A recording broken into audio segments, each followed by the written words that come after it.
Alors Romain justement qui nous a rejoint, donc c'est la 8e médaille du plateau du jour. Les filles sont restées avec nous parce qu'on était bien ensemble. Donc les filles, vous n'hésitez pas, hein, vous intervenez, vous triturez Romain. Il est à vous ce soir, seulement ce soir.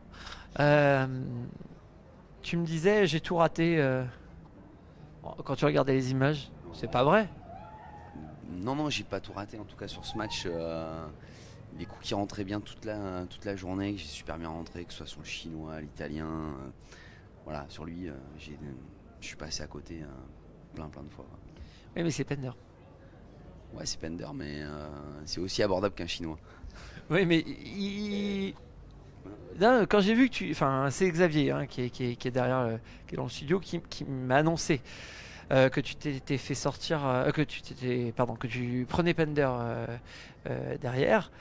Je me suis dit, ça craint. Bah, ça craint, ouais. J'ai jamais battu des 3 ans là. C'est ma bête noire, si on peut dire. Maintenant, j'avais beaucoup travaillé sur lui. J'ai mal commencé mon match. Après, j'arrive à bien le contrecarrer sur le deuxième tiers et le troisième. Mais bon, je prends un petit peu l'eau dès le début. Peut-être la fougue d'être en finale. Voilà, et je suis parti un petit peu à l'arrache, on va dire. Mais là aussi, c'est malgré tout une fabuleuse expérience parce que les jeux, on le voit. C'est pas parce qu'on peut dominer une compétition, c'est pas parce que tout peut aller bien le reste de l'année. Les jeux, il peut y avoir des vraies surprises. Ouais, bien sûr. Bah là, en l'occurrence, à l'épée, il y en a pas trop eu. C'est vrai qu'au fil des compétitions, notamment en escrime, il y a eu beaucoup de surprises. Ouais. Ouais. Notamment un Brésilien dans la catégorie B qui est champion paralympique, pardon, et voilà, qu'on n'attendait pas du tout. Les filles, là, comment vous voyez les autres sports, notamment comme l'escrime là, en ce moment là, vous les vivez avec eux Moi personnellement, j'ai pas trop eu le temps d'aller sur les autres disciplines.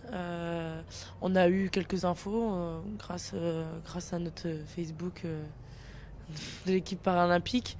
Maintenant, quand on voit les images, ça nous fait plaisir aussi parce que voilà, on voit autre chose. On n'a pas trop eu le temps de parler avec les escrimeurs. Moi, je les ai un petit peu croisés. J'ai croisé Laurent, j'ai pas trop eu le temps de discuter avec parce que je le sentais vraiment touché par ce qu'il a fait. Et là, sur les images, tu vois éteint sur la médaille d'argent. Bah, c'est normal, c'était leur convoité. Et puis, comme je disais, j'avais vachement travaillé sur lui. Et voilà, une défaite de plus, donc j'étais vraiment déçu. Maintenant, les médailles d'argent. Médaille d'argent, premier jeu. Voilà, Bravo. Il y en a plein qui aimeraient l'avoir, donc je crache pas dans la soupe. Médaille d'argent au premier jeu avec Amélie et médaille d'or cette année à Londres. Donc je te souhaite à Rio. On va travailler encore plus d'arrache-pied pour 4 ans. Pendant 4 ans. Bravo en tout cas. Merci. Je partage l'avis d'Elo quand même parce que ouais, c'est vrai qu'on te sent vraiment déçu, mais c'est super quand même. C'est quand même une médaille. Elle était dure à aller chercher. Voilà, c'est quand même pas rien. Je sais que derrière il y a eu d'autres choses au sabre avec Moez c'est horrible cette situation où tu rencontres Moez qui derrière rencontre ce chinois qui est pas bon non plus pour lui. C'est quand même super positif. Ouais, bien sûr, c'est super positif.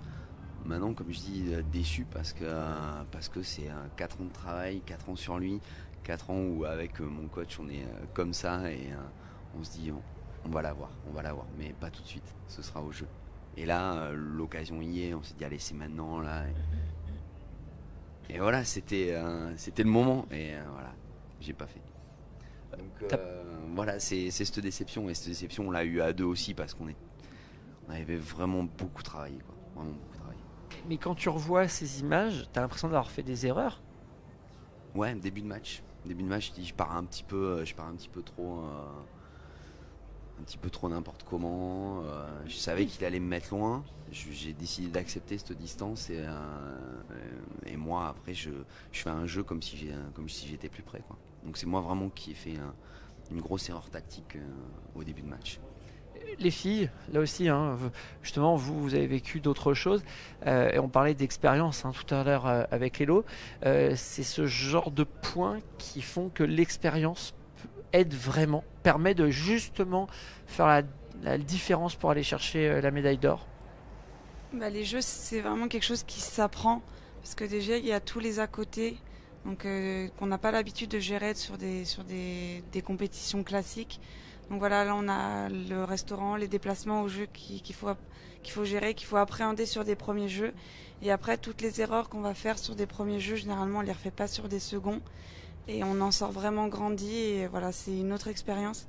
Et après, quand on est champion paralympique en titre, c'est encore plus dur de réitérer la chose de 4 ans après. Alors quand on arrive avec la médaille d'argent, c'est plus simple, il y a moins de pression. Et je pense qu'on a cette envie de revanche sur l'échec, ce qu'on considère un échec des 4 ans avant. Et je pense que ça donne vraiment l'envie d'aller encore plus loin. C'est ça. C'est ça, Hello. Et oui. Ce qu'il faut noter aussi, malgré tout, c'est votre jeunesse à tous les trois. Enfin, je veux dire, vous êtes encore partis pour de longues années. Romain fait pas cette tête. Il a fait une tête. Non, jeunesse, je sais pas. Je me considère pas non plus tout jeune, mais je vais pas non plus faire une longue carrière, je pense. Je sais pas. Là, je dis, tu penses à Bob Citerne là dans. Ouais, je pense à lui. Si on pense à Robert Citerne-Escrime, je ne ferai pas comme lui. Non, je n'irai pas jusqu'au 7e jeu, peut-être au 8e, parce qu'il aspire à de 8e jeu. Non. Moi, ce sera Rio, et après Rio, on se posera, et puis on verra. Et vous, les filles? Bah, moi, pour l'instant, je pense que j'ai envie de repartir sur Rio. Parce que déjà, j'ai l'objectif, là, comme j'ai battu le record du monde hier sur 200, d'aller chercher sur lui sur 100 mètres, parce que c'est le dernier qui me manque. Et puis après, aller chercher des titres à Rio, ça risque d'être plus compliqué, parce que les compétitions évoluent vraiment en handi. Après Rio, ça commence à être compliqué, parce que le corps fatigue beaucoup en athlée, parce qu'on a un sport à choc. Et surtout avec les prothèses, le moignon peut en souffrir un petit peu. Donc voilà, mais tant que je prendrai du plaisir, je continuerai à grande compétition. Par contre, si je prends pas de plaisir à préparer les Jeux de Rio, ça sera vraiment très compliqué. La même chose. Tu fais que copier. J'ai copie. Toi, à l'école, tu étais la copiteuse. C'est la copiteuse de ma copine. Non, c'est pareil. C'est pareil. Je vais essayer en tout cas d'aller jusqu'à Rio et je pense qu'après, voilà, ça sera le temps de se poser et savoir si, tant qu'on a cette petite pression et ce petit stress avant de nager ou avant de courir, je pense que c'est encore bon. Au moment où il y est plus, c'est qu'il faut arrêter. Enfin, il y a une autre étape quand même dans ton cas qui est importante, l'année prochaine. Championnat du monde d'athlétisme en France. Donc c'est mon premier jour de vacances et on me parle déjà des compétitions de l'année prochaine. attends, Vous êtes très dur là quand même. Hein. C'est pas ça, c'est que tu comprendras bien que maintenant, on souhaiterait que tu nous ramènes encore plein de médailles l'année prochaine. Oui, c'est sûr. C'est un souhait. C'est pas une mise en pression. Non, la mise en pression, on te la mettra un petit peu plus avant. C'est tout. Moi, je non, dis ça, je dis c'est rien. vraiment bien d'avoir les championnats du monde en France. Après, préparer des championnats du monde l'année derrière les Jeux, faut savoir que c'est très compliqué. Surtout quand ça fait 4 ans qu'on les prépare, qu'on est une vraie cocotte minute et qu'au Jeux on explose.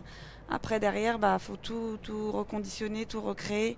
Donc moi, je pense pas que je vais refouler une piste avant janvier, parce que j'ai vraiment besoin de décompresser. Mais voilà, de janvier à juillet, je compte me préparer à fond pour les mondes. Et j'espère être prête. Après, on verra. Mais ce qu'il faut, c'est toujours le plaisir et vraiment le plaisir. Et vous, le programme, là, à tous les deux? Championnat du monde au mois d'août. De l'année prochaine aussi, mais Toronto. donc pareil, tu vas attendre. Je vais déjà attendre que mes épaules se réparent correctement, parce que j'ai quand même été blessée sur les 2 épaules. Pour la petite histoire, tu étais déjà blessé avant quand même. J'ai été blessée avant, j'ai été blessée 2 mois avant de partir. Je suis reblessée, bon là je le sens, voilà, les tensions elles sont là, hein, les lésions dans les tendons elles y sont. Le médecin m'avait dit voilà, Hello, c'est 1 mois de repos. J'ai dit je peux prendre un peu plus, ça me dérange pas. Donc non, mais après voilà, repartir vraiment sur voire 6 mois et j'arriverai au championnat du monde comme j'arriverai, quoi, je veux dire, si j'y vais bien sûr. J'espère. On espère tous quand même. Et pour moi, normalement, ça peut reprendre vite. Ça dépend de moi. Normalement, début novembre, on a une Coupe du Monde en Hongrie. Décembre, on a encore une Coupe du Monde à Hong Kong. Donc en plus je convoite le globe de cristal, donc vainqueur du circuit de Coupe du Monde. Si je le remporte au SAP, ça sera la 3e année consécutive, donc ce serait sympa. Sinon, avril, championnat du monde en Hongrie, et il y a les championnats d'Europe après en 2014 à Strasbourg. Bon, ça 2014, on a le temps de voir venir. Ce qu'on va regarder maintenant, c'est le tableau des résultats commenté par Guillaume Barret, parce qu'il n'y a pas que vous qui avez eu des médailles ou que vous qui avez fait d'excellents résultats, il y a aussi des copains. Donc le tableau des résultats. Moisson de médailles hier soir. Assia Lanouni réitère son exploit sur 200 mètres en enlevant l'or. Marie-Amélie Le Fur remet ça elle aussi en décrochant cette fois l'argent sur 200 mètres également. Nantenin Keita, quant à elle, prend le bronze sur le 100 mètres. En natation, Elodie Laurandi ouvre une page argentée à son palmarès avec le 100 mètres nage libre. Aujourd'hui, les collectifs étaient au rendez-vous. Au tennis de table notamment, les classes 1 et 2 remportent l'argent et les classes 3 le bronze. Oudé Jérémiaz ramène une breloque bronzée du tennis. Enfin, en cyclisme, Joël Janot s'accapare la 3e place sur la course en ligne. Le classement des médailles, toujours dominé par la délégation chinoise. Les Bleus sont eux aux portes du top 10. Voilà, donc ce tableau des médailles, il fait quand même plaisir. Qu'est-ce que t'as, Hello? Pourquoi t'es morte de rire? Vas-y, dis-moi. Vas-y. C'est nerveux, je pense. Donc soit tu rigoles, soit tu pleures en fait. C'est ça? Bon. Alors, on va conclure l'émission parce qu'on a déjà pas mal débordé et puis il y a athlétisme à côté, donc on y va tous. On a l'habitude de terminer avec la photo du jour. C'est notre ami Thierry. D'accord, on nous balance du son comme ça, tout va bien. Mais si vous voulez, vous avez qu'à faire discothèque, les enfants aussi. Allez-y, wouh, ça fait du slip là. C'est bientôt les dernières, ils se lâchent complètement. Donc on a l'habitude de terminer par une photo tous les jours de notre photographe Thierry.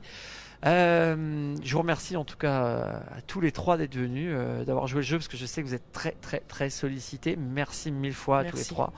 Et donc la photo du jour, c'est un détail dans un casque avec la photo d'un Suisse qui s'appelle Hug et qui en pleine course, vous pourrez deviner, je prends mes notes parce que le coureur anglais qui a terminé devant lui, et cette photo elle est juste magnifique à mon sens. La voici. Et à demain, ciao.